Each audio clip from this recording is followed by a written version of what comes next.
संघर्ष हा कधी संपत नसतो, तो चालूच असतो. यापुढची वाटचाल खडतर जरी असली तरी ठाम आहे. हे शब्द आणि आवाज अजूनही थकलेल्या मनाला पेठून उठण्याचे बळ देतो. ज्यांची रोकटोक वाणी आणि शब्द कानी पडताच अंगावर शहारे आणि धमन्यांमधील रक्त सळसळतं. ज्यांचा रुबाब पाहिल्यानंतर हिंदू हृदय सम्राट बाळासाहेब ठाकरे यांची आठवण येते. जगाला हेवा वाटेल असा माझा महाराष्ट्र घडावा हे स्वप्न मनी बाळगून राजकारणाची वाटचाल करणारा महाराष्ट्राचा खणखणीत आवाज आपले राजसाहेब ठाकरे. मराठी अस्मिता, महाराष्ट्र धर्म आणि हिंदुत्व ह्या भोवती फिरणारे हे अभेद्य वलय.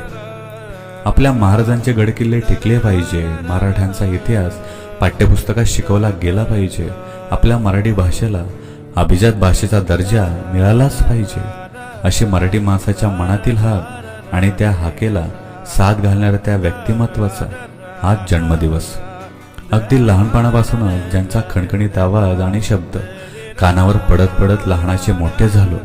मतदानाचाही हक्क मिळाला नसताना मराठी भाषेचा अभिमान स्वाभिमान जागृत झाला. मराठी माणसाचा महाराष्ट्रामध्ये उत्कर्ष होणार म्हणजे होणार ही राजगर्जना तेव्हाही ऐकली होती.